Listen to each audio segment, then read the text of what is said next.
Pues cuando tú Antonio, digas, vale, mi vamos. aldea es miembro de la asociación Juan 23 y él es el encargado de presentar a Alejandro. Muchas gracias, Antonio.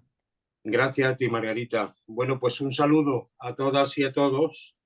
Me dispongo a presentar a nuestro conferenciante de esta tercera sesión, Jesús Alejandro Ortiz Cote, quien nos va a presentar una conferencia titulada El Papa Francisco, Economía y Política para el Bien Común.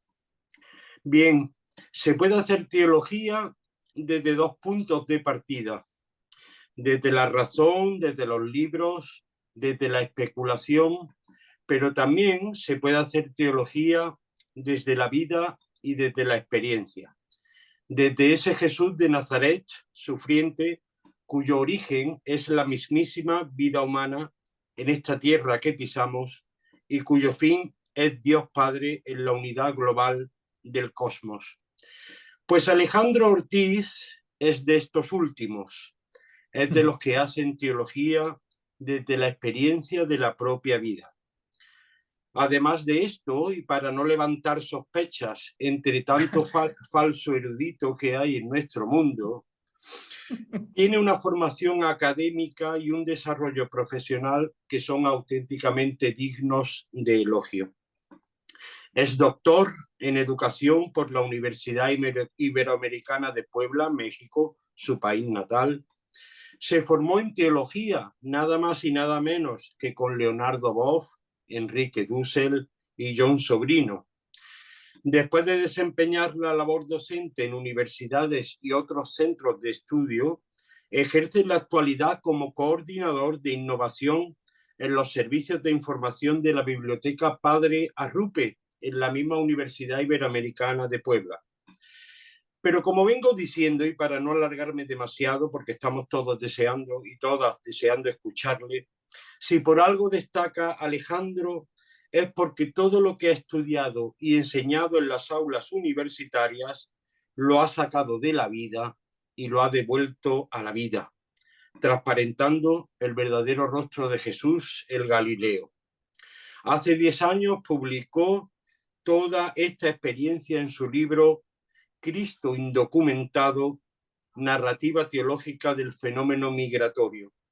Es un conferenciante incansable, pertenece a la comunidad amerindia, en la que actúa la misma comunidad como asesora del CELAM desde el Encuentro de Puebla del 79 y en la que actualmente él ejerce como coordinador general del Comité Ejecutivo de Amerindia Continental. También, entre otras organizaciones, forma parte del Comité Ejecutivo del Foro Mundial de la Teología de la Liberación. Ha participado en numerosos encuentros teológicos con nuestro secretario general Juan J. Mayo. Me voy a callar ya porque voy a ceder la palabra al querido Alejandro Ortiz, cuya palabra, a su vez, a diferencia de la mía, es una palabra vida. Adelante, Alejandro, cuando quieras. Muchas gracias, Pues, Antonio. pues muchas gracias, Antonio. La verdad, qué bonita presentación. Te lo agradezco de corazón también. Y bueno, así como te agradezco a ti, también quiero agradecer a toda la Asociación Teológica Juan 23 por ofrecerme a participar en este congreso, que yo lo sigo desde hace mucho tiempo, porque siempre ha traído una voz profética en la teología, momentos oscuros, no tan oscuros, y siempre ha sido una luz para todos.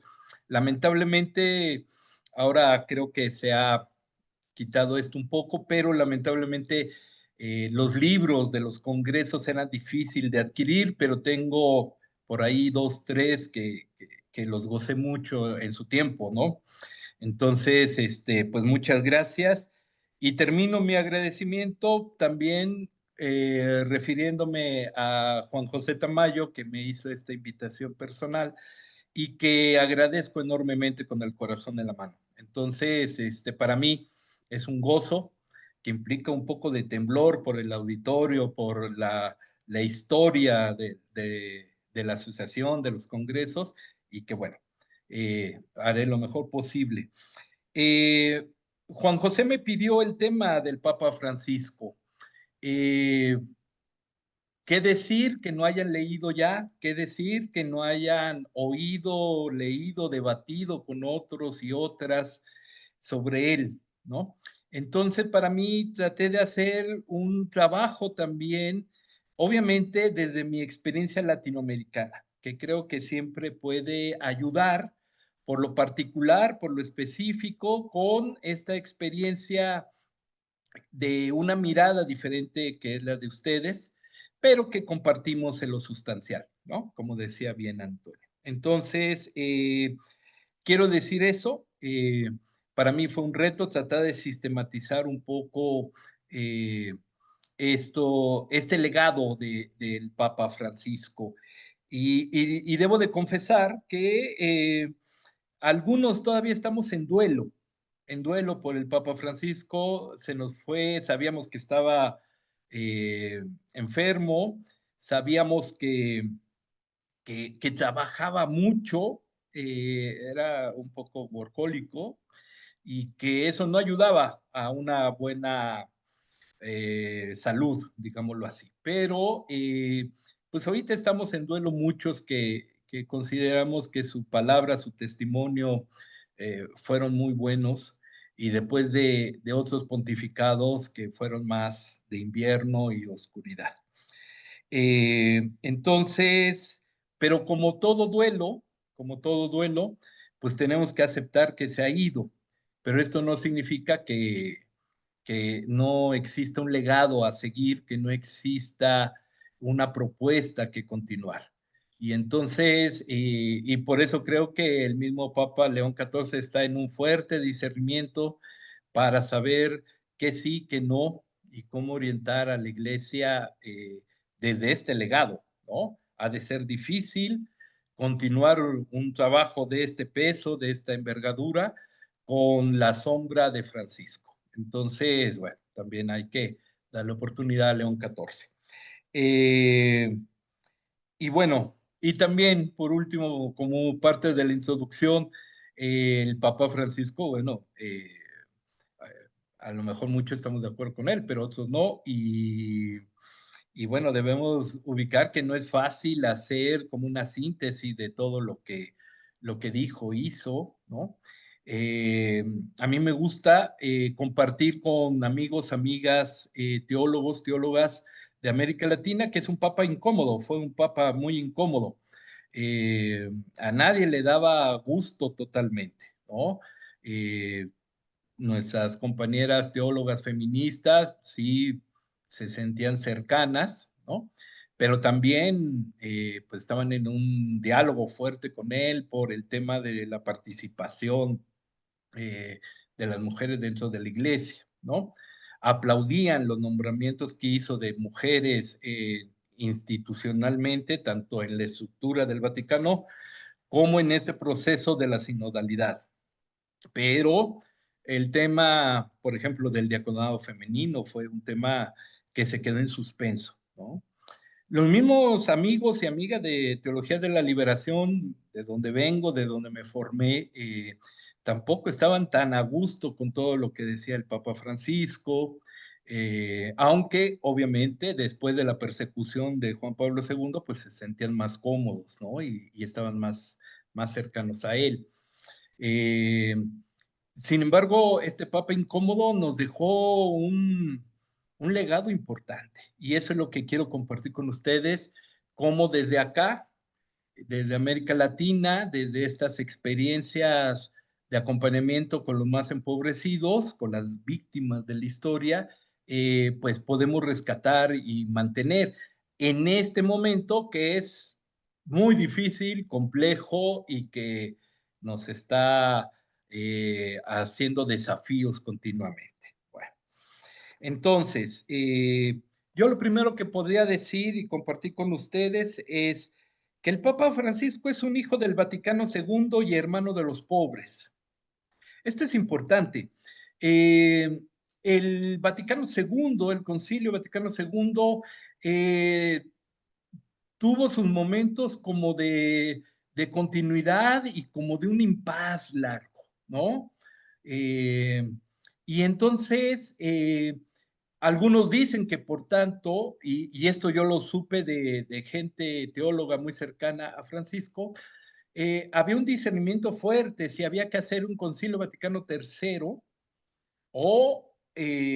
o implementar lo que no se ha implementado y que solamente sugirió, ubicó el horizonte del Vaticano II en la iglesia. ¿Qué hacer? ¿No?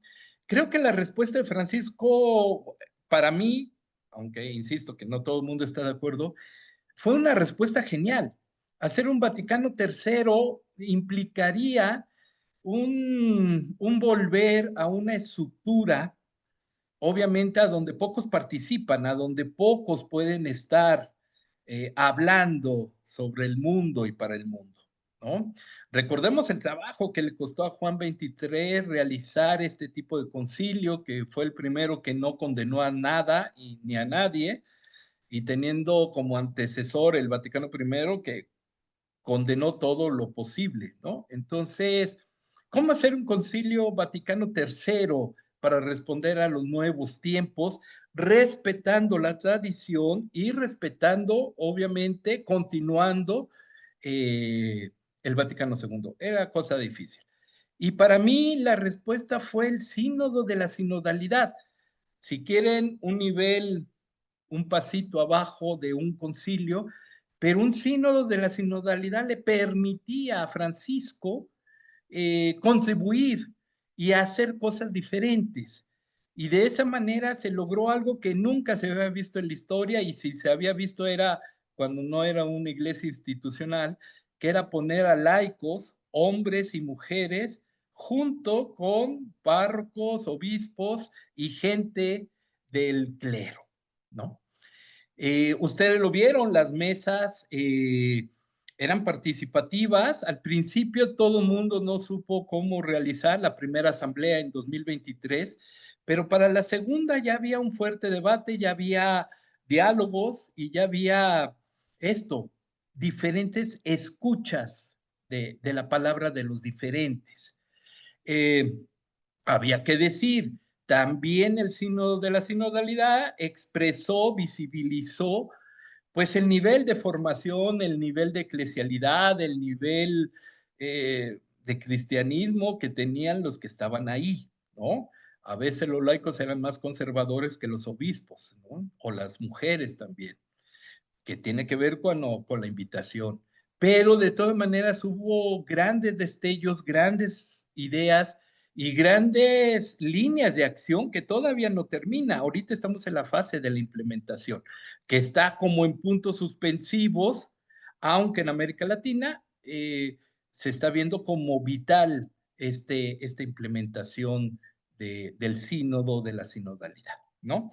Entonces, pues eso, Francisco es un hijo, un buen hijo obediente del espíritu del Vaticano II, ¿no? Y como el Vaticano II, como la Gaudium et Spes, Francisco también leyó los signos de los tiempos, ¿no? Y por eso también va a ser recordado. No voy a hacer un análisis, ustedes ya de seguro lo tienen, lo han oído, lo han escrito, lo han investigado, pero tiene dos encíclicas el Papa Francisco de primer nivel y que todavía tienen mucho jugo por sacar. La primera, Laudato Si, ¿no? Y la segunda, Fratelli Tutti.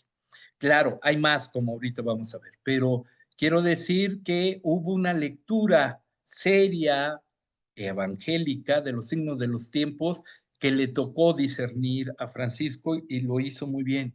Y lo hizo desde una base que al principio no entendíamos muy bien, pero que con el Evangelium Gaudium puso una base desde dónde hacer esto, ¿no?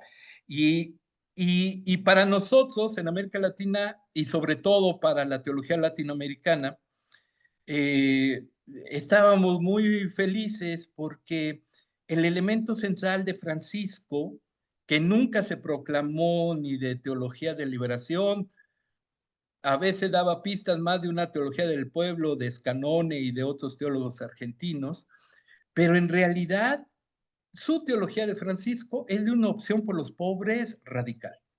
Y eso a nosotros nos tenía y no solamente contentos, sino entusiasmados, ¿no? Hay muchos textos a donde, ¿cómo se llama? Eh, Francisco pone esto de relieve, lo subraya, ¿no?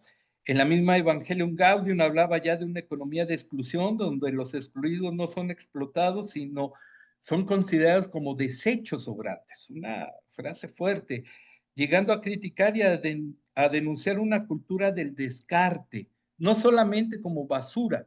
Y de ahí algunos teólogos han hablado de las mayorías desechables, basurizables, término terrible, pero que vemos que lamentablemente cada vez más la idea puede ser cierta, cuando vemos que para la hegemonía, para los grupos más poderosos, hay grupos de empobrecidos que ya no sirven y por tanto son desechables, que ya no sirven ni para la fábrica ni para la industria, porque ya ni hay trabajo para eso, ya están en la robotización, pero tampoco sirven para lo que servían para el sistema dominante, que era para lo militar, para lo militar.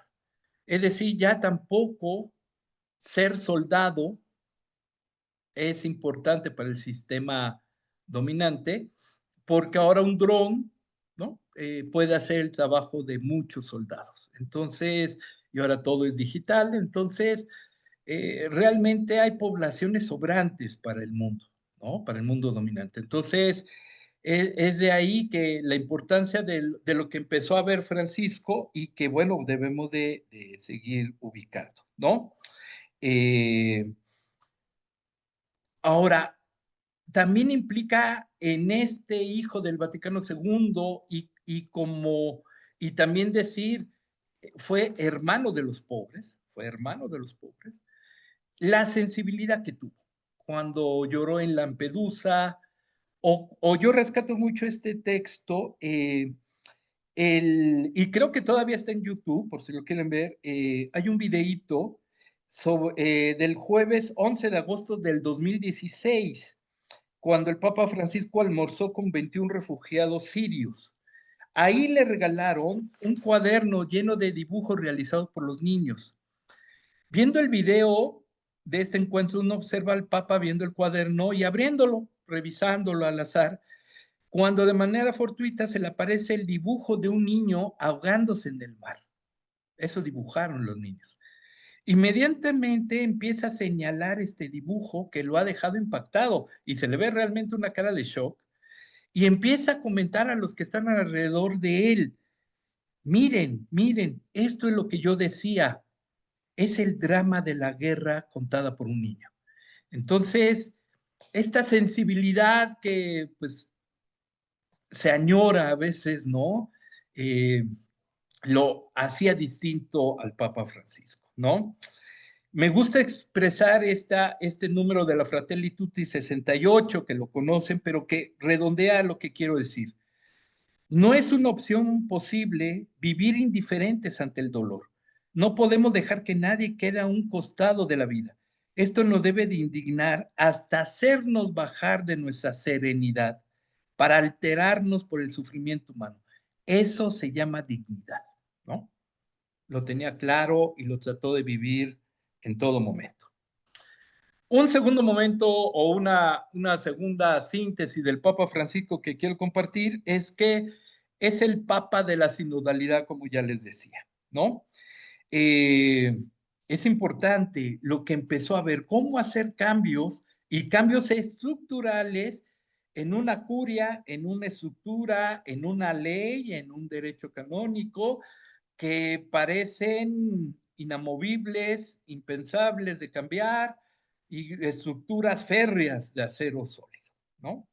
Y entonces fue paso a paso. Lo primero, en la Unitatis Reditio, habla de los procesos de renovación y reforma hacia una perenne reforma que siempre la Iglesia tiene necesidad.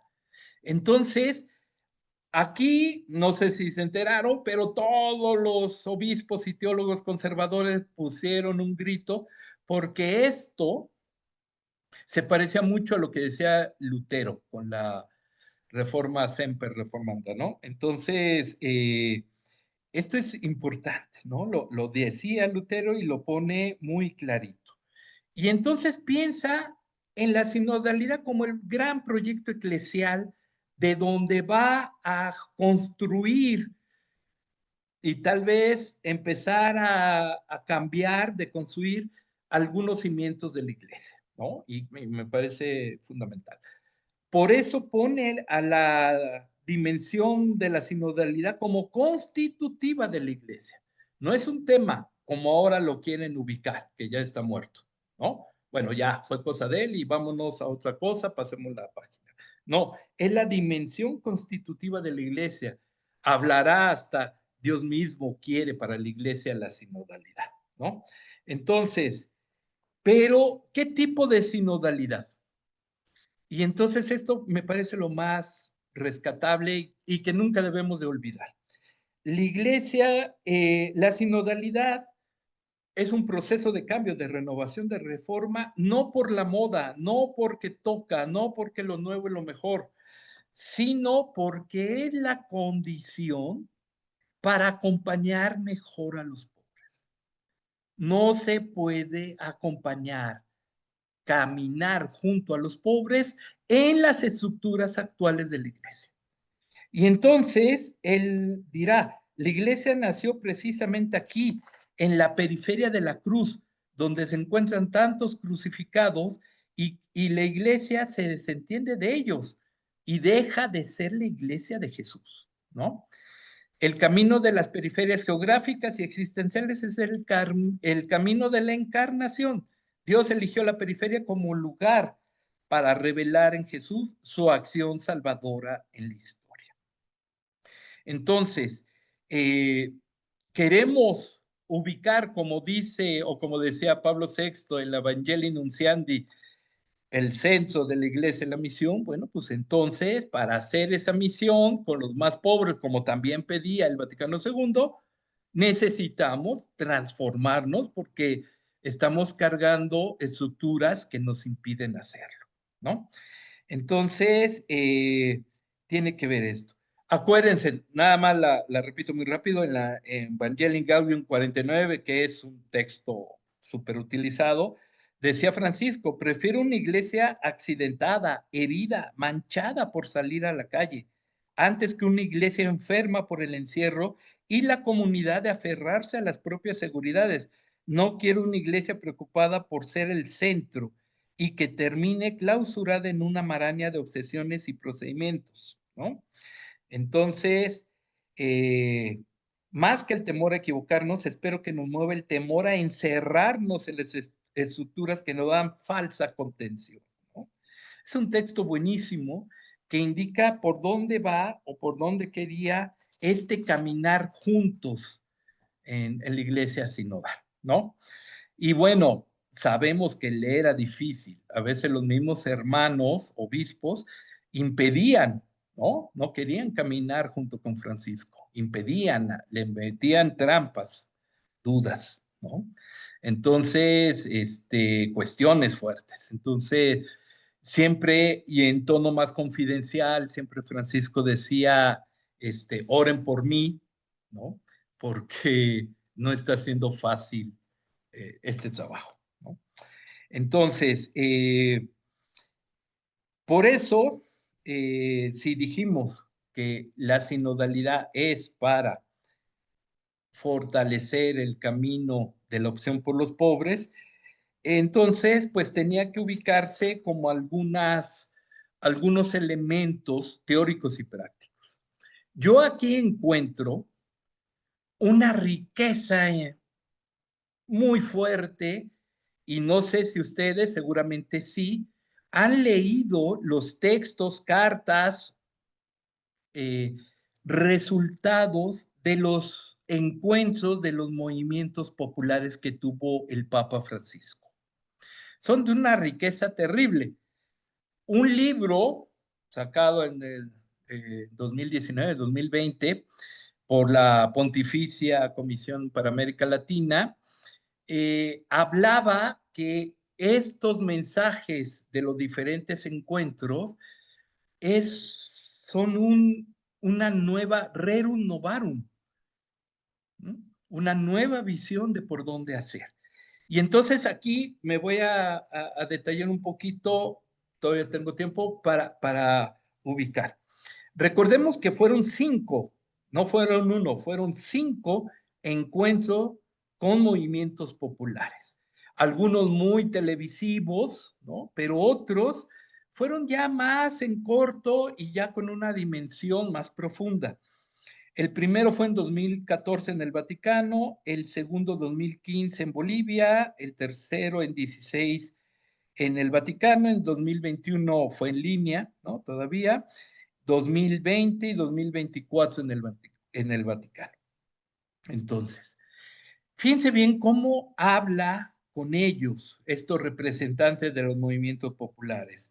Y me encanta la poética que utiliza Francisco porque los llama poetas sociales, porque desde las periferias olvidadas crean soluciones a los problemas más acuciantes de los excluidos, porque tienen la capacidad y el coraje de crear esperanza donde solo aparecen el descarte y la exclusión, ya que con su creatividad construyen alternativa de vida, revitalizan la democracia y proclaman la esperanza de un mundo nuevo.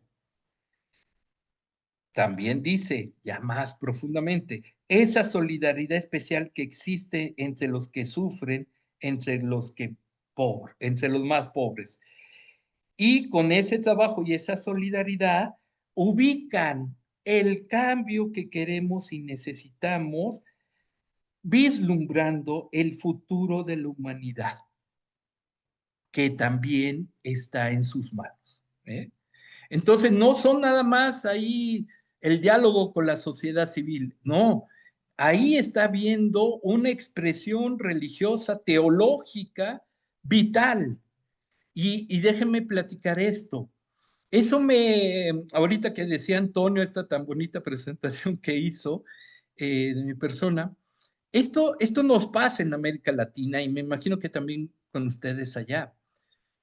Uno puede tener muchas teorías, puede leer muchas cosas, puede ver a muchos congresos, pero es el acompañar a estos grupos los que les cambia. Cuando yo tenía 16 años, 17, me fui a trabajar con los pepenadores. Aquí, no sé, allá en España, perdón mi ignorancia, acá tiramos la basura, viene un camión, empieza un primer selección de papel, vidrio, etc. Después llega a un depósito y ese depósito lo llevan a un tiro, así le llamamos, a un tiradero de basura. Y ahí vive la gente. Y ahí yo trabajé con ellos, en medio de mosca, de suciedad, y ahí aprendí lo que implica estar en medio de los pobres, ¿no? Y más cuando uno de 17 años que cree que lo sabe todo y quiere generar junto con unos jesuitas que acompañaban el proceso de estos jóvenes de la iglesia, pues queríamos enseñarles a los pobres qué hacer. Fue el líder de los pepenadores el que me dijo, muéstrame tus manos. Entonces le enseñé mis manos y me dijo, no tiene ningún callo, ¿qué nos vas a enseñar? Entonces, ¡pum! ¿No? Ahí está. Y entonces me fui a trabajar a pepenar la basura, que no saben qué terrible es, a separar la basura en medio de basura, ¿no? Y con eso ganar unos centavos para ellos, y digo centavos porque se gana muy poquito, nada, pero con eso subsisten. Y con eso empezamos una relación diferente, ya no de dominador, colonialista, clase mediero con los pobres, ya fue otra relación. Lamentablemente después eso ya terminó un proceso, fue fuerte porque hubo denuncias, la iglesia también intervino con los jesuitas, en fin. Y después el otro grupo, solamente lo menciono, fue trabajar con los pueblos indígenas bajo el liderazgo del Tatic Samuel Ruiz. Mi organización trabajaba con la diócesis de San Cristóbal y ahí hicimos un trabajo tremendo junto con muchísimos más. Y eso también a mí me cambió. Y por último, con los migrantes, señalaba el libro, Antonio, que es un folleto, pues, pero trabajar con los migrantes en Ontario, California, y empezar a comprender sus dramas y sus vivencias. Y ahora, cuando uno cree que también lo sabe todo, porque ya es un teólogo adulto, maduro, estoy acompañando a las madres y padres, pero sobre todo son madres, de los desaparecidos en México, en Puebla en concreto. Ustedes no sé si sepan, pero tenemos más de 150,000 desaparecidos. Esto implica grupos criminales que desaparecen a jóvenes, sobre todo a mujeres jóvenes, eh, con engaños, ¿no? Y pues, les ofrecen empleo, y los desaparecen. Y nadie sabe qué hacer. Entonces son las madres, así se le llama, las madres buscadoras, las que se han organizado, organizan la esperanza para encontrar a sus hijos. Yo he ido a acompañarlas y créanme que cambia todo. Y ahí entendí a Francisco. Y entendí a Francisco con todo esto que les estaba comentando, porque vean, el Papa Francisco dice en estos textos de los movimientos populares, el mundo se ve mejor desde las periferias, fíjense bien, desde las periferias. Y es vital entender esto, el sufrimiento del mundo lo comprenden mejor precisamente los que lo sufren. Y yo con las madres buscadoras lo entiendo. Déjenme decirles, yo tengo un hijo, ¿no? De 23 años, y cada vez que hablaban de sus hijos, estas madres, yo me ponía a llorar, no aguantaba. Ya después de varias, ya me puedo contener y poder aportar, porque me quebraba de llanto por lo que sufren, por la forma que lo recuerdan. Son madres que se han convertido en cristales nítidos de sus hijos desaparecidos. Llevan una camiseta con la foto de su hijo o hija plasmada, traen cartelones con esa foto, con el nombre, sus mismos correos electrónicos, soy la madre de Liliana@gmail.com, todos sus ritos, todas las marchas, todas sus liturgias están expresadas en volcarse allá. Y de pronto encontraron entre ellas mismas solidaridad, amor, alegría en medio de ese infierno. Y lo único que uno tiene que hacer es decir, sí, ellos son el camino, porque nadie expresa mejor lo que hay que hacer. Nadie expresa mejor las jerarquías de la praxis, diría, ¿no? Entonces, para mí es esto, ¿no? Por ello es central, dice también Francisco, escuchar a las periferias para abrir caminos de esperanza. Y de ahí se desprende la evangélica, pero terca insistencia del Papa, por tanto oído sordo, de ir a las periferias, de ser iglesia en salida, de tener olor a oveja, de tener olor a barrio, de tener lodo en los pies. Si no se hace eso, es difícil seguir a Jesús hoy. Entonces, porque ahí está la experiencia viva del pueblo, pero también la encarnación real de Dios. Entonces, esto es una invitación. Para mí el Papa Francisco fue eso, una invitación perenne a este descubrimiento original en Jesús de Nazaret y continuado por muchísimas profetas también.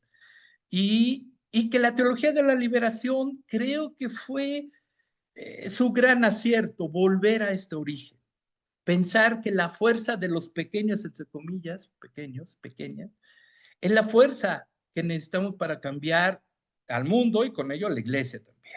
Porque ahí se expresa en lo débil, en lo vulnerable, en lo frágil, ¿no? El Dios mismo.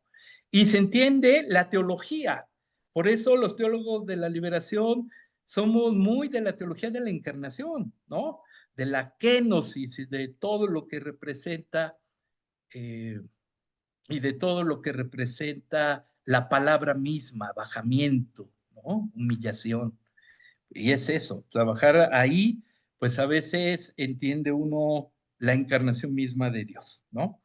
Entonces, es por eso, como dice también la Fratelli Tutti, cuando un individuo se une a otro para generar procesos sociales de fraternidad y de justicia para todos, entra en el campo de la más amplia caridad, la caridad política.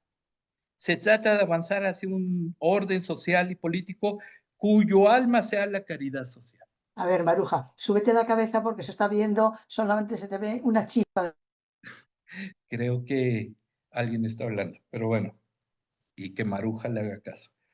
Y bueno, se trata de avanzar hacia ese orden social y político cuya alma sea la caridad social. Y una vez más, convoco a rehabilitar la política, que es una altísima vocación, es una de las formas más preciosas de la caridad porque busca el bien común. Esto es vital, esto es importante, ¿no? Y más cuando vemos nuestros políticos. Yo conozco algo de su país, pero no voy a hablar, pero hablo de lo que sí hay acá, ¿no? Procesos políticos que ya tienen hasta un nombre que no existía hace años en la política, que es la cacocracia. Cacocracia. Los peores con poder. O sea, no los malos, no los equivocados, los peores, los más corruptos, los más cínicos, los más sinvergüenzas, toman decisiones a nivel nacional. Es terrible. Por eso, en América Latina, y también me imagino que allá, los jóvenes están desencantados con la política, no votan. Y si votan, luego votan pensando que el dictador los va a volver libres. Es el caso de Argentina, Milei ganó por ahí. Y es el caso ahorita en El Salvador, que se ve a Bukele y su estilo dictatorial como la respuesta. Todos a prisión. Tengo un tatuaje, a prisión, ¿no? Entonces, así como al estilo de Trump, hoy todos, ¿no? Entonces, yo creo que hay mucho tema, mucho contenido que todavía podemos utilizar muy bien, ¿no? Entonces, eso.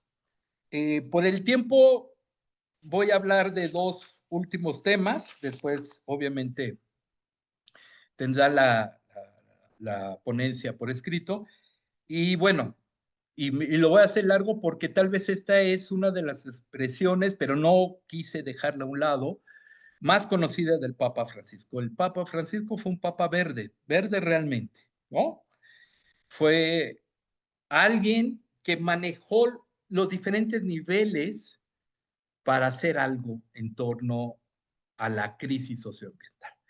Lo primero es que hizo la Laudato Si y su continuación. Segundo, que en diferentes comunicados, mensajes, o como uno, o en algunos vuelos, expresó tal cual quienes saquean los recursos naturales del planeta. Entonces fue un profeta en eso. Y por eso también se ganó más enemigos, ¿no? Pero sobre todo impulsó un cambio poco comprendido en la iglesia, que implica tiempo y que todavía está en proceso. Me refiero a que realizó una nueva forma de organizar el territorio eclesial. Y entonces pensó en una zona que se llama la Amazonía. Y entonces esa zona Amazonía se vuelve una diócesis, se vuelve un espacio eclesial, aunque tengo una parte de Perú, otra de Ecuador, ¿no? Una partecita de Colombia, mucho de Brasil, ¿me doy a entender? Y ahí hizo un proceso sinodal real. Creó el sínodo de la Amazonía, ¿no? Y fue tan importante que lo atacaron luego. Si se acuerdan, el sínodo de la Amazonía implicó la asamblea en el Vaticano y entonces la gente más conservadora quitó a la Pachamama porque era una idolatría, ¿no? Y la tiró, una terrible, diciendo que adoraban a falsos ídolos y dioses, ¿no? Más lejos de la realidad nada. El mismo Papa la tenía ahí al lado, ¿no? Pero aún así salió. Después mantuvo la palabra. Acuérdense que después de un sínodo se hace una exhortación por lo regular. Todos los sínodos vienen así, a donde el Papa exhorta. El Papa hizo algo diferente que algunos están de acuerdo y otros no, aún en América Latina. No hizo una exhortación como tal. Dejó las conclusiones de la asamblea como exhortación misma. Le puso ahí una que otra redacción y así escribió y así redactó el texto Querida Amazonía. Y es un texto muy bueno, pero no solamente porque es un texto muy bueno, sino porque además, en tono sinodal de reforma, creó la Conferencia Episcopal de la Amazonía, la SEAMA, que hace un mes y medio los 71 obispos de esa zona se reunieron en el CELAM, en Bogotá, Colombia, para hablar por primera vez juntos, de sus problemas, de sus esperanzas y de sus acciones pastorales conjuntas. Esto lo propició. A mí me llena de alegría, ¿no? Hay mucha gente involucrada, hay mucha vida religiosa femenina involucrada, muchísima, pero sobre todo muchos indígenas involucrados. Vicuña, por ejemplo, esta compañera es de ahí, ¿no? Que también es una mezcla ahí entre el mundo occidental y el mundo indígena y que ha enriquecido este proceso enormemente.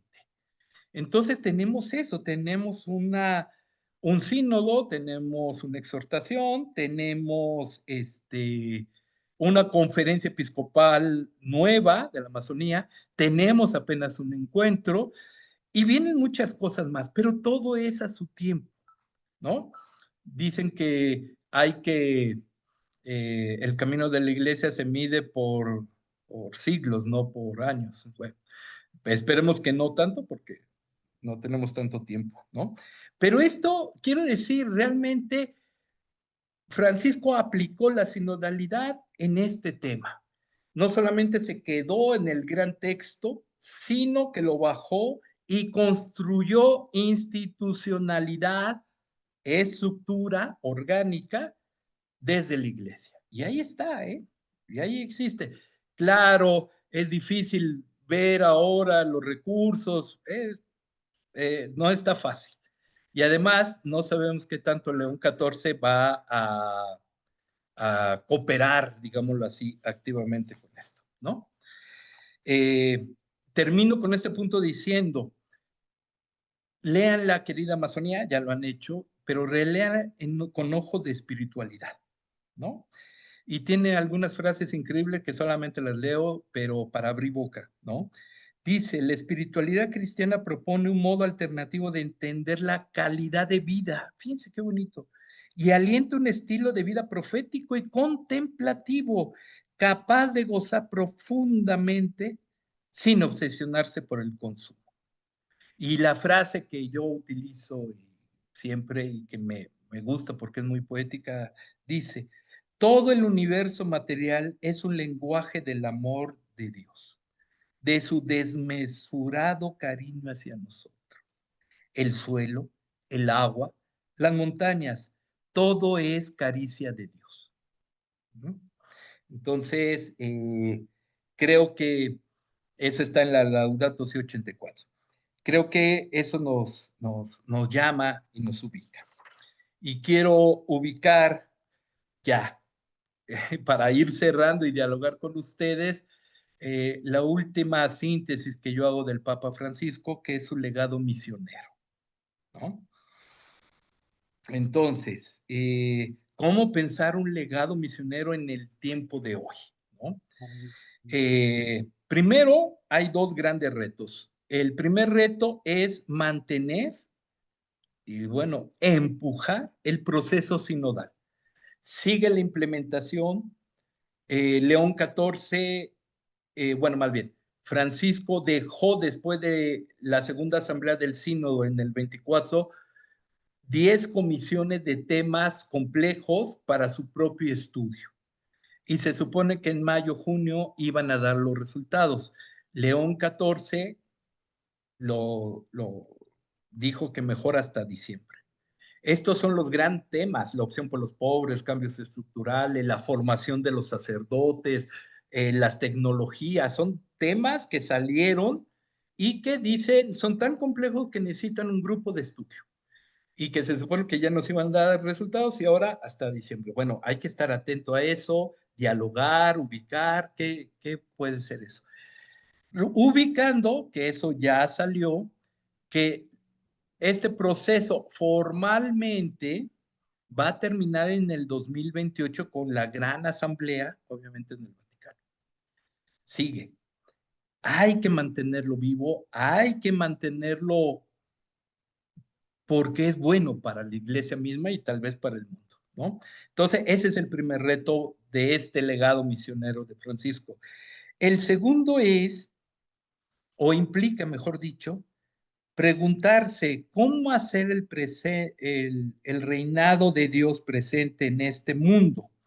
¿Cómo pensar el mundo? ¿Cómo ubicar la profecía cristiana? ¿Cómo pensar desde los últimos un mundo que ya lo saben, el 1% lo domina, ¿no?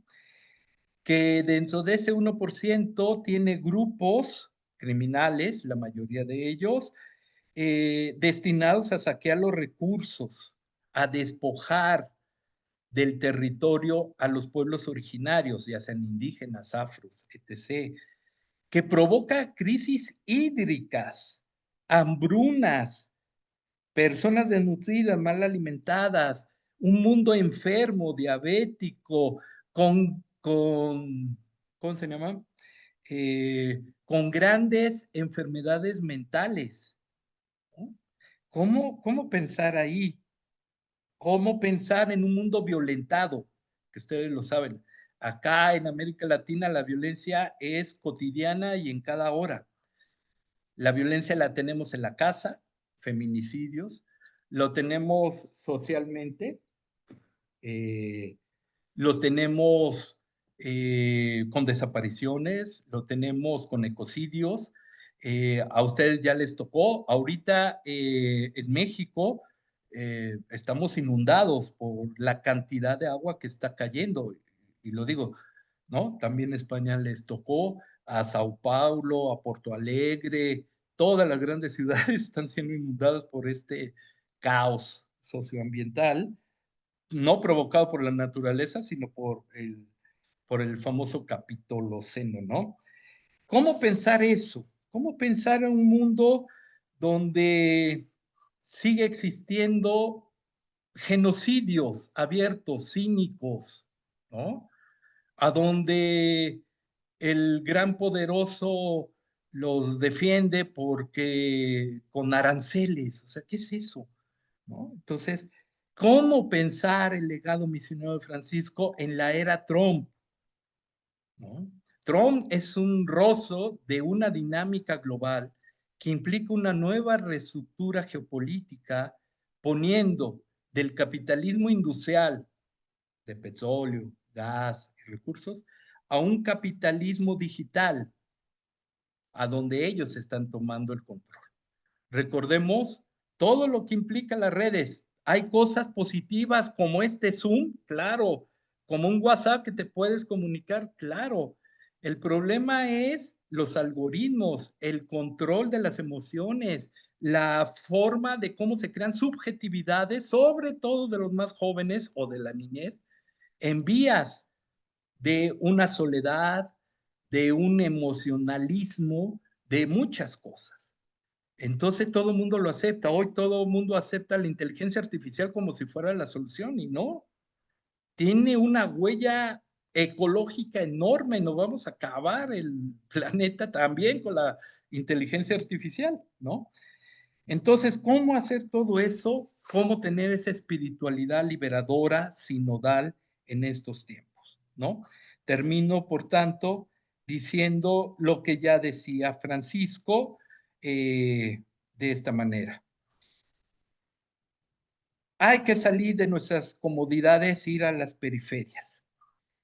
Recordemos que el reinado de Dios se vive claramente en las luchas y esperanzas de colectivos, organizaciones, comunidades, albergues, procesos latinoamericanos, en las búsquedas de padres y madres, en las mujeres jóvenes, feministas, en los cientos de procesos de economía solidaria, trueques, cooperativas populares, en los comedores populares, en los defensores y defensoras del territorio que cada vez matan más acá en América Latina, en la lucha de los pueblos indígenas y afrodescendientes, en los procesos educativos de las periferias, en los cuidadores de migrantes, ¿no? Y en los defensores del agua, de la tierra, ¿no? En las nuevas reivindicaciones de las comunidades LGBT y en esa vida religiosa anciana que muestra el Dios compasivo, misericordioso, justo, que trabaja al lado de los pobres. El legado de Francisco sigue y creo que es parte de nuestro cristianismo seguirlo incorporando, pero con la idea de implementar lo de siempre, que es el reinado de Dios en nuestra historia. Muchas gracias. Con eso acabo. Muchas gracias, Alejandro. Te has atenido perfectamente a tu tiempo y ha sido muy iluminadora y muy interesante todas las propuestas que has hecho.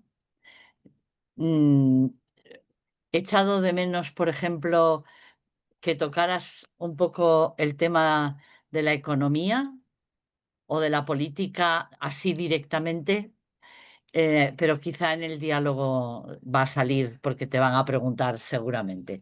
¿Tenéis la palabra, Rafa? Alejandro, muchas gracias por tus aportaciones y por todo en la transmisión del legado del Papa Francisco. En el caso del Papa Francisco, ya que, a ver qué opinas, creo yo que, por si me equivoco, tú me corriges. La risa y el humor no son temáticas superficiales, sino verdaderamente centrales de un estilo, de una cercanía, incluso de bromas en determinados momentos. Mencionaba él también varias veces a Santo Tomás Moro. ¿Qué opinas tú a este respecto? Y sobre todo, ¿cómo contemplamos la alegría, el humor y la risa desde las periferias? Y si tienes alguna anécdota al respecto, pues bienvenida sea. Es que soy presidente de la Asociación Donantes de Risas. ¡Ah! Con razón. Muy bien, muy bien. Le pregunto, ¿vamos respondiendo una por una o algunas? Y usted Bueno, dígame por los tiempos. sí, puedes responder. Yo ahora estoy pendiente de las personas que quieran Ah, hablar y agrupo 2 o 3 si hay. sí, yo creo que el tema de la risa, de la alegría, se da en dos niveles. Uno, el nivel subjetivo, personal, que tiene que ver con los carismas, ¿no? También hay que respetar a la gente que es más seria, más introvertida, pero igual de comprometida con sus objetivos, etc. Sin embargo, lo que yo aprendí y también me compartían los que estuvieron muy cercanos a Francisco, es que era un hombre que hacía muchas bromas, ¿no? Era un hombre que se reía de muchas cosas. Es más, cuando lo atacaban decía cosas con ese tono de doble sentido latinoamericano que utilizamos mucho acá, que es un poco como un sarcasmo interno, ¿no? Que es importante. Pero lo que quisiera decirte es que eh, la risa y la alegría, fundamental para la constitución del ser humano sano, maduro, ¿no? Se vuelve un tema profundamente espiritual cuando estás en medio de los infiernos. Entonces, Eso, hay una película que se me fue el nombre ahorita, pero hay una película de lo que pasa en el lago de Tanzania, ¿no? Y una zona terrible porque la devastaron rusos y europeos, y hay todo un comercio de armas, en fin, ¿no? Una película que es medio documental, pero muy buena. Y hay una escena porque hay una gran empresa de pescados en Tanzania, ¿no? Y entonces los mejores pescados lo llevan a Europa. Y lo que come la gente nativa de esa zona son el esqueletito de los pescados. Y los cuelgan así para que se sequen, y entonces eso le den sabor a las sopas, a las aguas, y los venden entre ellos, ¿no? Cuando la película está así, toda así, muy fuerte, de pronto salen con una escena de un niño jugando en medio de los pescados, y uno se cae y empieza a jugar con él. Y entonces la gran pregunta ahí es, ¿cómo le hacen estando en esas condiciones para vivir aún así en medio de la alegría, ¿no? Y entonces, y lo digo así porque sin la alegría y sobre todo sin la risa, que tiene efectos, ya saben, del cerebro, sanadores, en fin, eh, sería imposible vivir en el infierno. Sería imposible. Y lo aprendí con los pepenadores, ¿no? Y esa es la experiencia que te quiero compartir. Yo te decía lo que hay que hacer, bueno, lo que hacen con la basura, que es un bloque compactada, así de toneladas, la depositan en el tiro, y lo que tienes que hacer es ir separando ese bloque para separar la basura, y de ahí, ¿no? Tener en cuenta, ¿cómo se llama? La separación de basura. Empiezas a las 6 de la mañana, a las 12 del día vas a la mitad. Cuando ya hay un calor así que hierve, así horrible, y ya estás en medio de la basura, ¿no? Entonces, así yo me acuerdo que éramos como 20 jóvenes que empezamos, terminamos 3, 4, porque se desmayaban los jóvenes, ¿no? O sea, muy resistentes y todo, pero ya llegaba un momento que el olor era tan fuerte que nomás veías y que ¡pum! se caían, ¿no? Entonces, ya lo veíamos hasta de risa. Y luego, cuando vieron que nos desmayábamos los jóvenes, ¿no? Un día yo estaba así también, y llega un niño a esa hora porque les llevan algo que comer para aguantar toda la jornada. Y me decía, ¿no quieres un chicle? Y de estas bolas así, ¿no? Digo, uy, sí, me cae re bien. Y no sabes, me supo a gloria. Y de pronto le digo al niño, oye, ¿de dónde los compraste? Dice, no, estaban en la basura, ¿no? Pero están buenos. Entonces dije, ay, no hay de otra. O te ríes o no sobrevives. Pero yo creo que sí. Hay un factor liberador eh, para nosotros, la risa, pero sobre todo en medio del infierno, ¿no? Ahí como...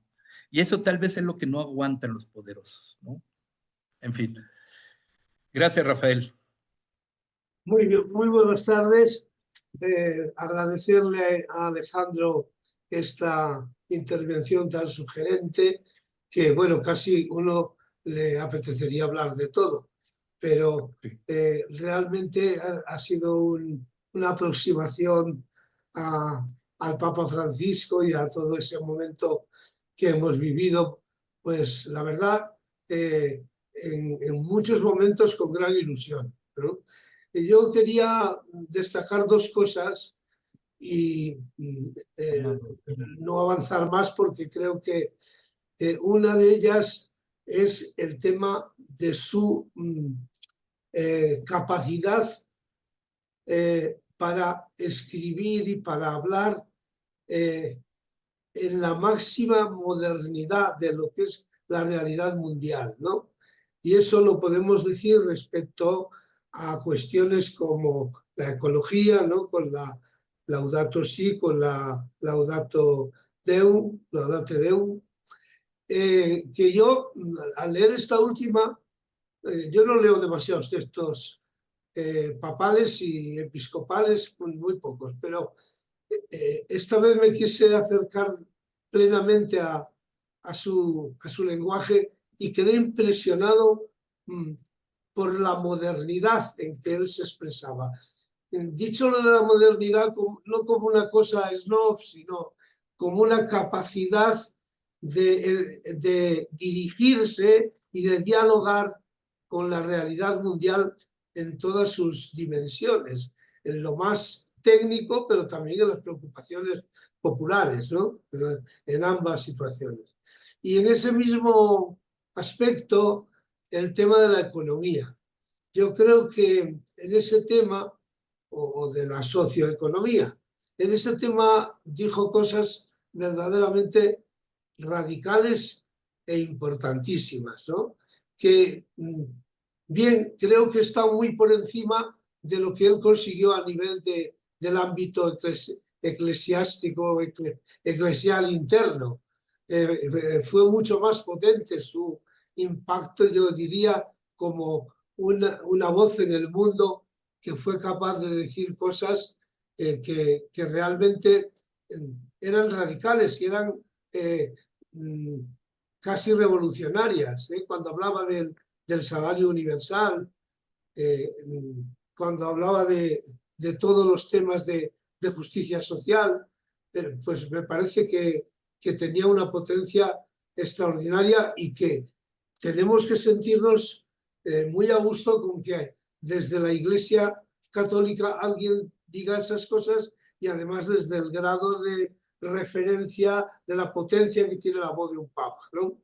Entonces, en ese sentido, yo incluso les decía a compañeros del SAL de América Latina en alguna comisión, decía, no sé por qué no se atreve a decir que es socialista, sin apellidos, claro, no se trata de un socialismo determinado, porque realmente decía cosas que encajaban perfectamente con esa filosofía, ¿no?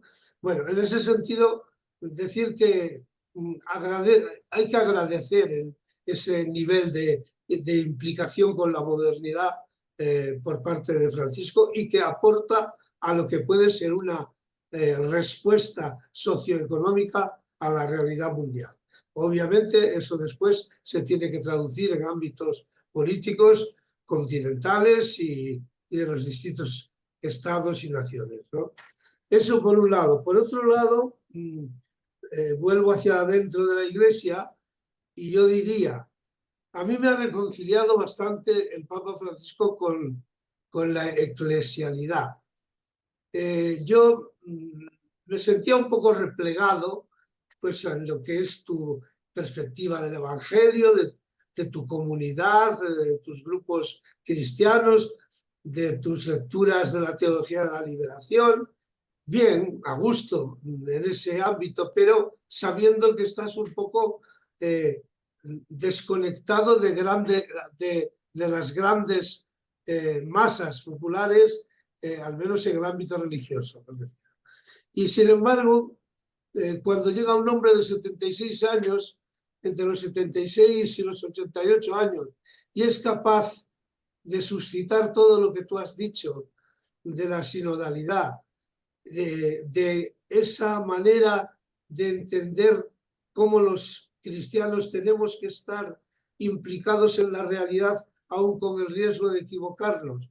Bueno, pues yo con el Papa Francisco, con muchas de sus afirmaciones, no estoy de acuerdo, discrepo, pero le considero un hermano mayor y tiene toda la confianza para poder hablar con su propio lenguaje, manteniendo mis posiciones en conciencia, pero desde luego sabiendo que él me va a aportar y que lo que yo pudiera aportar a él también le va a interesar, aunque partamos de las diferencias. Y en ese sentido, creo que para la Iglesia también, para el nuevo momento de la Iglesia, es importante poder moverse en esa dialéctica. Gracias, Ricardo.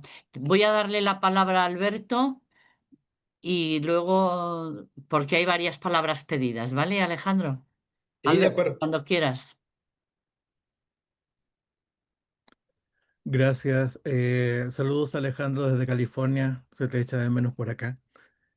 Más bien quisiera darte el pie para que hablaras, porque el Ministerio de Francisco yo creo que se va a empezar a escribir ahora. Hay toda una enciclopedia por escribir al respecto, pero es como todo, hay que darle tiempo.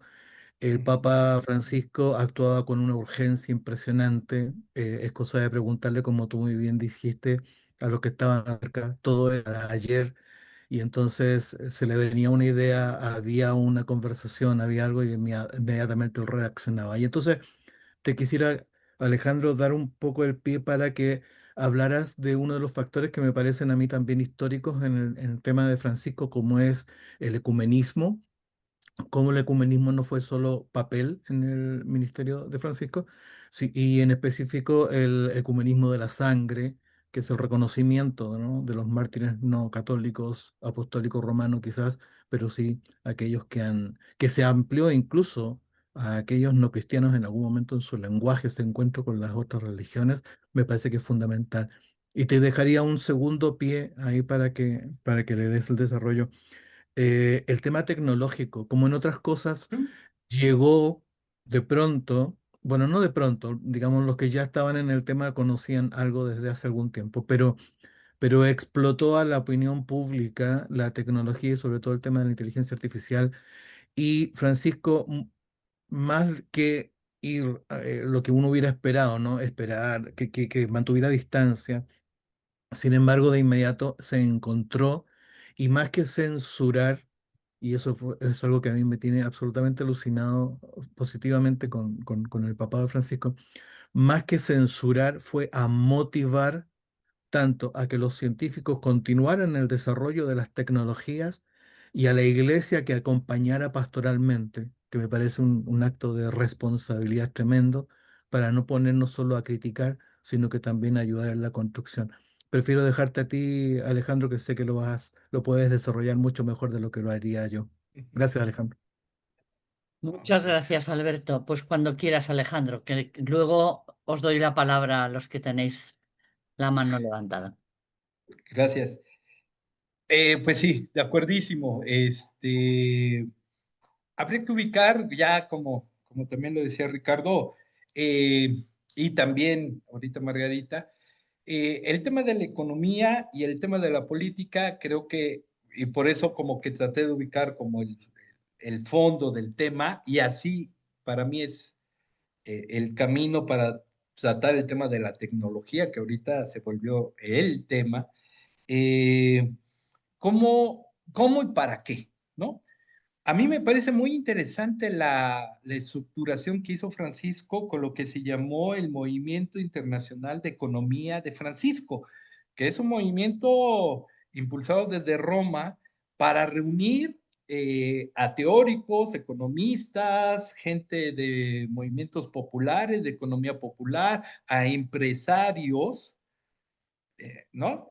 A un diálogo para pensar otro tipo de economía. No, Francisco fue muy claro, tal vez no lo expresó así tal cual en la Fratelli Tutti o en la Laudato Si, pero habló del neoliberalismo en algunos de sus mensajes. Entonces, él sabe que por ahí no era el camino, había que transformarlo. Y entonces, una economía siempre con tres adjetivos: justa, inclusiva y sostenible. Siempre. Todo lado era eso. Ahora, esta experiencia en concreto de la economía de Francisco me llama, o más bien la uno con el tema de la sinodalidad. Yo tengo una hipótesis muy personal, y que no sé si con lo que dice Alberto con, hace clic. Yo creo que Francisco impulsó espacios, movimientos, encuentros que no estábamos preparados.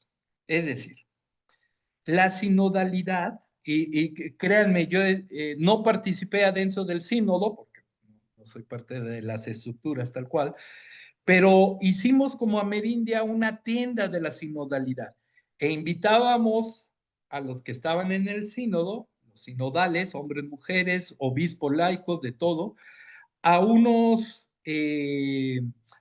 mesas de diálogo sobre diferentes temas, ¿no? Entonces fue muy bueno, yo se lo recomiendo, todos los videos están en una página, perdón por la publicidad, pero están en una página que es www.observatoriosinodalidad.org o .com, algo así. Ustedes ponen Observatorio Latinoamericano de la Sinodalidad en Google y les aparece. Es una página que hicimos y ahí están todos los videos. Algunos tienen 18,000, 22,000 vistas, porque realmente generamos muchas cosas, pero yo cuando oigo a los sinodales y oigo a mis colegas y oigo a la gente común y normal, al laico de a pie de la parroquia de mi casa, yo le digo, híjole, a lo mejor fue una oportunidad desperdiciada, ¿no?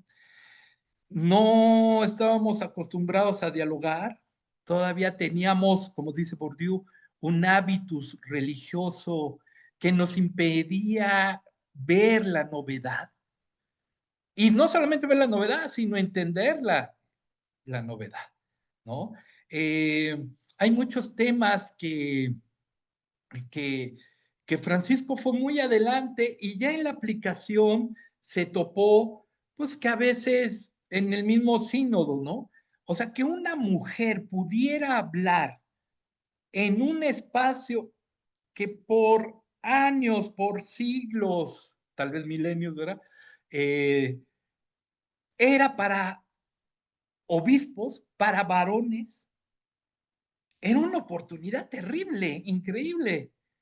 Y entonces hubo mujeres que eran un poco más conservadoras que algunos obispos, que eso ya es mucho decir. Entonces habló una mujer, ¿verdad? Polaca, que generó ahí toda una controversia con todas las otras mujeres, pero en fin, de decir que el rol único y exclusivo de la mujer y era lo que quería Dios, era la maternidad, punto, paz, ¿no? Y lo dijo, y entonces generó los laicos, decir que sin los obispos no somos nada. En fin, hubo muchas expresiones que solamente uno sabe porque se lo contó el sinodal, ¿no? Y que gracias a Dios no quedaron ahí en el documento final, pero es una oportunidad que se desperdició, ¿no? Yo creo que Francisco decía, a ver, no es por orden mía, sino yo hago el espacio, se reúnen y lo que dé, lo que les dé. Si no dan para más, pues hasta ahí da. Entonces, yo creo que eso implica una metodología diferente que, como bien dice Alberto ahorita, pues todavía tenemos que entender, comprender, ¿no? Fortalecer, etc. Entonces, creo que va por ahí.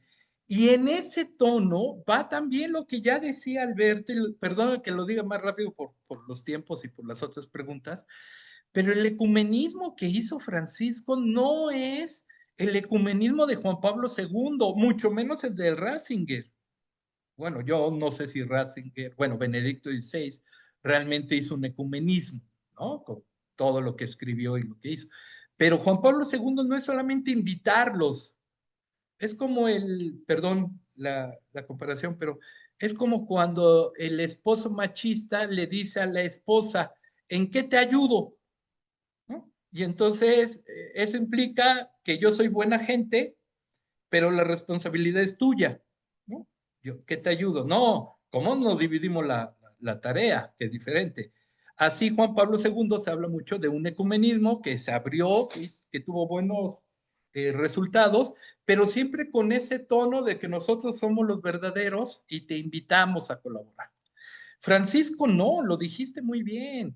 Hay un ecumenismo de base, de sangre real. Francisco tenía una frase muy bonita que es ecumenismo del camino. O sea, no es la idea de Dios, sino la vivencia de Dios lo que nos une. Esto es genial para mí, ¿no? No sé para Alberto, pero es importantísimo lo que hizo. Eso implicaba un montón de signos. ¿Se acuerdan cuando ves a los pies de los otros jerarcas? En fin, que todo el mundo lo tomó así como una herejía. No, hay de fondo. No, no se besaba la persona, se besaban los pies, el camino. Era un símbolo importante. Entonces yo creo que, ahora, ecumenismo para que todos estemos juntitos, no, ecumenismo de camino, porque juntos podemos crear sinergias para estar con los más pobres, juntos, ¿no? Y en ese mismo sentido, la tecnología. Yo creo que hay etapas de comprensión desde la institución eclesial. Lo digo porque yo estoy bien metido con ese tema ahora, y lo que yo descubro es lo siguiente: ese primer etapa o momento del asombro de todo lo que puede ser la tecnología. Eso lo viven diferentes sujetos sociales en diferentes etapas. Pero hay un asombro, de pronto te das cuenta que con el ChatGPT, por ejemplo, los académicos podemos, con un texto mío, hacer una presentación sin ningún, en 10 segundos, ¿no? Corregir documentos pesados, traducir, o sea, podemos hacer 1000 cosas, es un asombro. Ese asombro es normal en las diferentes etapas de la tecnología dentro de la humanidad. Ejemplo, la tecnología ha impulsado saltos de la humanidad, saltos gigantescos. Por ejemplo, yo lo que he estudiado es que la tecnología que dio un gran salto fue el mejoramiento de los navíos, de las embarcaciones. Gracias a eso llegaron hasta nuestras tierras. ¿Quién lo hizo? Con todo respeto, no los europeos, sino una parte de Europa, de los vikingos, el norte, ustedes lo saben. Pero eso cambió y se estipuló una economía a partir de las embarcaciones, del comercio, ¿no? Y también de el mal uso de los bandidos y de los piratas, que también enriquecieron, ¿no?, a pequeños países de hoy de Europa. El segundo, ya lo saben, la máquina de vapor y la industria y todo lo que sabemos, que también tiene su lado negativo en la explotación y que lo vio Marx y otros miles. El tercero, la luz. La luz, somos hijos e hijas de la luz. Se va la luz y no sabemos qué hacer. Tan siquiera aquí en América Latina todo se paraliza, nos quedamos quietos, ya ni tenemos velas, ¿no? Entonces, no sabemos qué, pero cada vez son más frecuentes por las lluvias, todo eso. Y creó ese salto de lo que hoy tenemos. Y este último es el chip. Y entonces todo genera este asombro, estas posibilidades, dices, es posible esto, el otro, ¿no? Y entonces vamos creando miles de dispositivos, gafas con, ¿no?, relojes, computadoras, celulares, pero también tienen su lado negativo. Yo creo que los primeros textos de Francisco son de este asombro. Es lo que marca, según mi lectura, más de decir, estamos en un salto. Descubramos, investiguemos, ¿no? Leamos, discutamos. Hay un texto, el último texto de Francisco, Antiguo y Nuevo, ¿no? Antigua y Nova, que lo pueden encontrar en el sitio del Vaticano, que ahí expresa una primera idea más completa de la tecnología y de la inteligencia artificial, ¿no? También vislumbra algunos. Yo creo, en América Latina te cuento más, hubo como, ¿cómo decirlo?, como un asombro sin crítica de este momento. Yo creo que apenas lo estamos dando, y más algunos, que siempre somos los que criticamos todos, ¿no? Pero en el CELAM, por ejemplo, hubo un gran encuentro de televisiones latinoamericanas católicas frente a todo el movimiento brasileño pentecostal que tienen. Yo creo que ese movimiento no fue por... yo creo que más bien fue por competencia de los pentecostales, ¿no?, que tienen un poderío ahí en Brasil. Pero es otra historia. Ahora ya tenemos una red católica de televisiones en América Latina. Creo que hay mucho entusiasmo, poca criticidad. Nos hace falta releer esto, nos falta. Por eso yo estaba muy ansioso de este grupo de estudio del sínodo de la sinodalidad sobre este tema. pero yo creo que cada vez estamos viendo más. Sin embargo, tiene todo el peligro, Alberto, de que se quede entre nosotros y que no bajemos esta visión que está aguas. No gracias a la tecnología ni a la inteligencia artificial, tenemos un nivel tan malo en la educación universitaria, lo digo desde mi experiencia. Eso fue antes, pero con esto se va a empeorar. La gente ya no sabe entablar relaciones humanas como antes, y no quiero ser a sonar a conservador, pero habría que ubicar qué está pasando ahí. Hay nuevas enfermedades, en fin. Pero, y sobre todo, ¿quién los controla? Pues el capitalismo, los capitalistas. Entonces, bueno, ahí hay un gran tema, lo dices bien, Alberto, hay mucho por seguir, hay mucho por continuar. Tenemos mucha tarea todos ustedes y su servidor. Te voy a dar las dos palabras que hay, ¿vale? Emma, Vale, gracias, Margarita. cuando quieras. Es un poco tarde, pero bueno, primero No, a mí me ha impresionado, Alejandro, tu vida, tu historia, tu compromiso. Me ha emocionado y eso es lo primero que te quiero agradecer, más allá del contenido que me ha gustado, darte las gracias por ti, por arriesgar esos caminos que otros no somos capaces de arriesgar. Así que haya gente que está ahí, pues nos hace a todos más humanos y más cristianos. Y lo segundo, bueno, es el tema económico, de estructura, que a mí es la primera vez que he escuchado a un papa decir que este sistema es asesino y ecocida, que es injusto en su raíz, ¿no? Creo que esta es una afirmación que nunca le he escuchado a ningún papa, ¿no? Que no hay guerras justas, que quiero decir, que me parece que ahí ha hecho unas aportaciones al sistema, y evidentemente el sistema sabemos cuál es, aunque no haya dicho sistema neoliberal capitalista, estaba claro lo que estaba queriendo decir, ¿no? Y me parece que ha sido de una valentía y que creo que en gran parte toda la persecución a Francisco, que ha venido de muchos lugares, pero de quienes defienden a ultranza el capitalismo y el negacionismo, pues no lo podían ver, ¿no? Porque han metido mucha caña con el tema del sistema, sobre todo, como tú decías, en los encuentros con con los grupos populares, con los encuentros.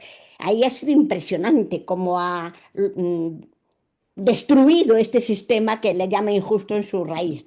Nada, solo subrayarlo, tú lo has hecho de pasada porque eran muchos temas, pero a mí me impresiona. Y la lectura de Fratelli Tutti de la parábola del samaritano en clave estructural me parece una novedad impresionante.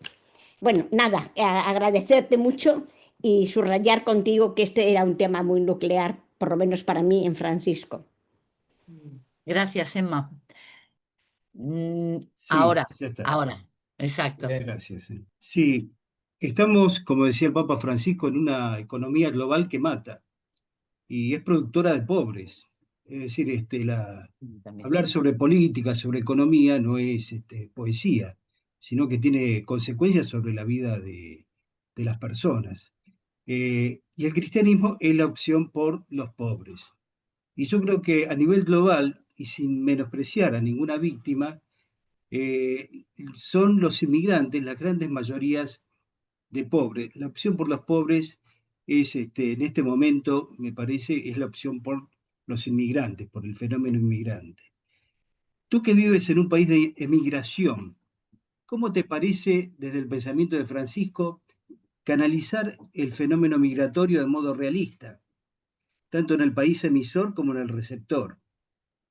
¿Qué pistas ves en el mundo sobre cómo cambiar la raíz del colonialismo global, que es lo que provoca la inmigración forzada? Además, ¿crees que la Iglesia está realmente arrepentida de su complicidad con los colonialismos pasados y presentes? No sé qué nos puedes decir al respecto. Gracias, Guillermo. Alejandro, es tu última palabra. Contigo cerramos, ¿vale? Vale. Bueno, y qué cosa, ¿no? Sí, yo cuando preparé el tema de economía y política, me fui tratando de buscar las raíces, ¿no? Pero ya ustedes lo han comentado muy bien, ¿no? Lo que dice Emma, yo más bien le agradezco a ella por traer estos temas que tenemos, manejamos y que obviamente son válidos, ¿no?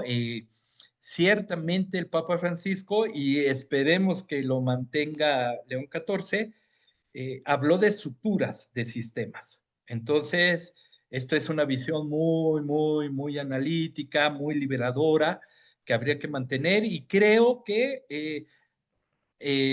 está ahí, lo dice bien, ¿no?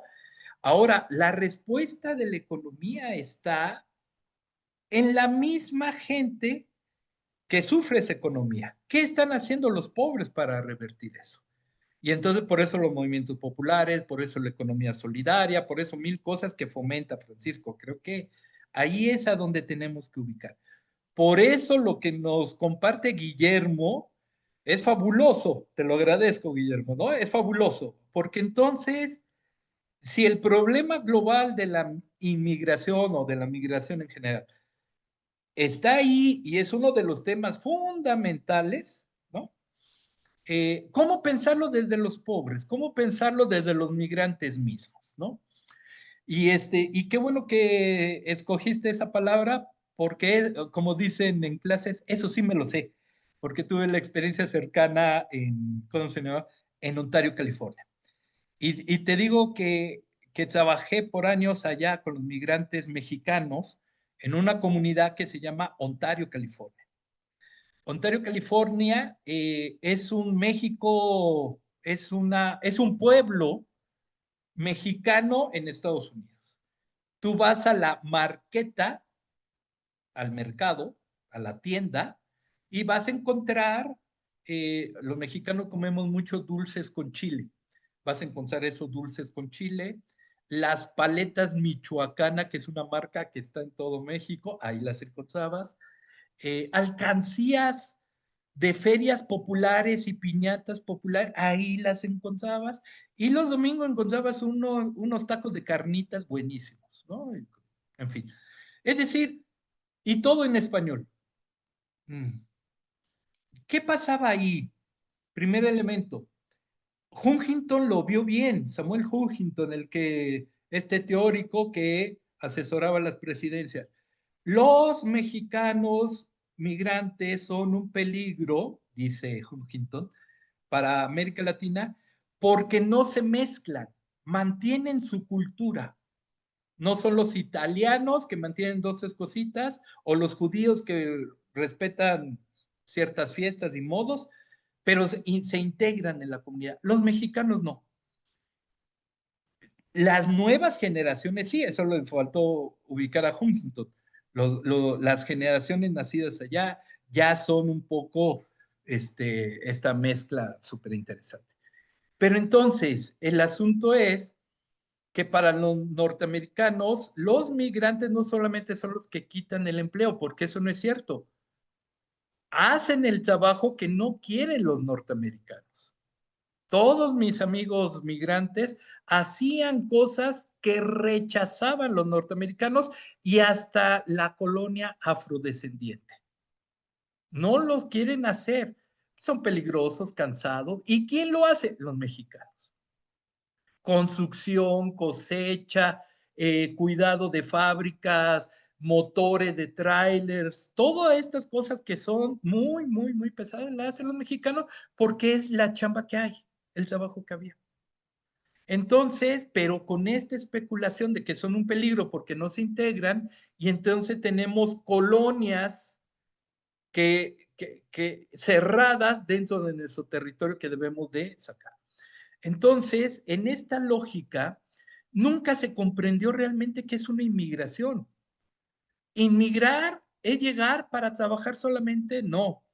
¿El migrante camina para trabajar y mandar dinero a su familia o a su comunidad solamente? No. ¿Qué pasa con los 20, 30, 50 años del migrante que tiene una cultura mexicana, salvadoreña, guatemalteca, colombiana, venezolana? El tema es para la migración hoy no solamente el trabajo, que es la primera etapa, sino las formas culturales. Eso es lo que realmente molesta. Lo viví ahorita, mi hijo estuvo de intercambio un semestre en Chile, en Santiago, y había, no saben cuántos venezolanos.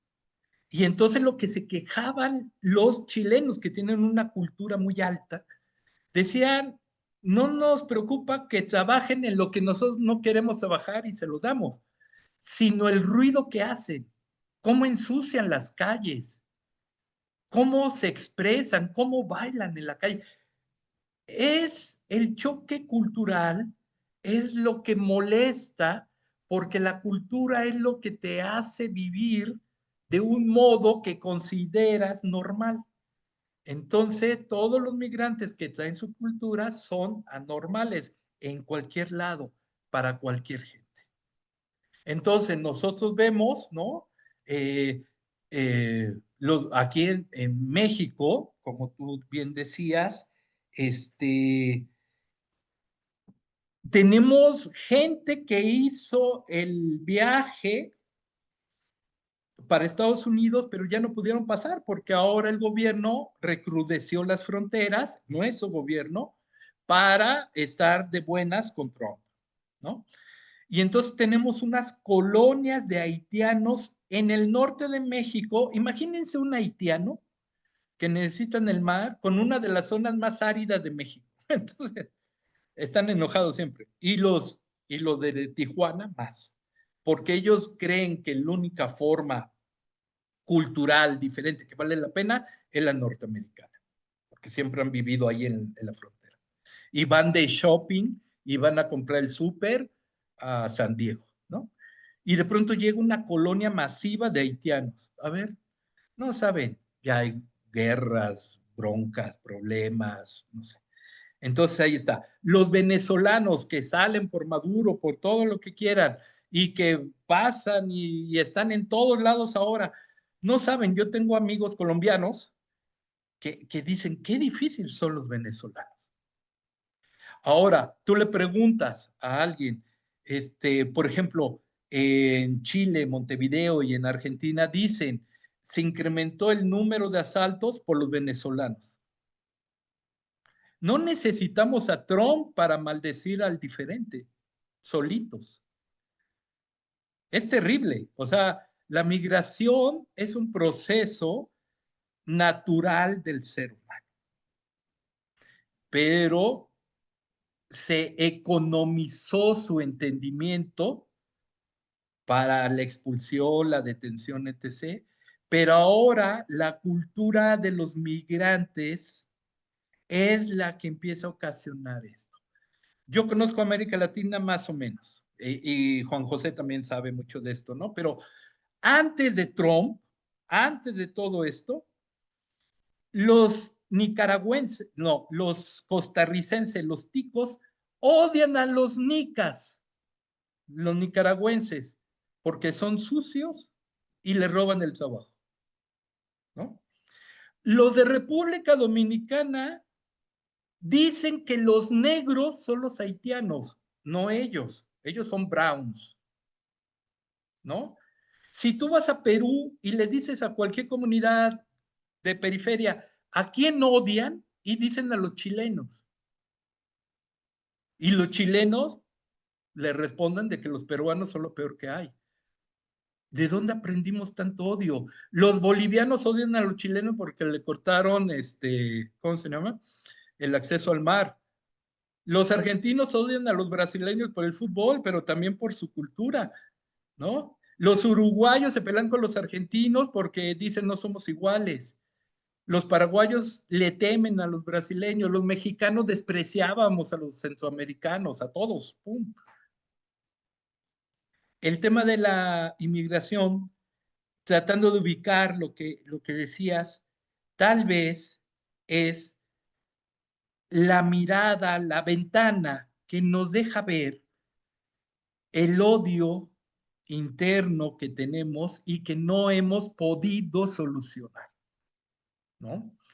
No es tanto que migren, todos somos migrantes, todos emigramos, el origen de México viene de una migración, todos, hasta los israelitas, bueno, ellos no migraron, ellos se impusieron, ¿no? Pero Todos son migrantes. Las 13 colonias norteamericanas originales venían de Inglaterra. O sea, todos. Me imagino que ustedes también hay idas y vueltas. Todos somos migrantes, ¿no? El problema no es ese. El problema entonces es cómo comprendemos la migración. ¿Para qué la comprendemos? La escuela de la UCA, Universidad Centroamericana de El Salvador, sus sociólogos manejan una cosa bien bonita que es la migración como respuesta alternativa de la economía, ¿no? Es decir, no es un problema, es una solución. Es otro enfoque. Pero entonces, en ese sentido, es obvio que la migración siempre es una respuesta a buscar una vida digna, ¿no? El problema es, ¿por qué sales? Por violencia, economía, ¿Cómo caminas? Y si sobrevives al camino. Les comparto una cosa para que ubiques esto de la iglesia cómplice, pero que no sé si es cómplice en este caso. Tú me dirás, o ya nos compartirás después. La iglesia mexicana ubicaba hace 10 años, y ahora también hacen este tipo de, que una mujer hondureña migrante, para llegar a Estados Unidos, podía ser violada entre 10 y 14 veces.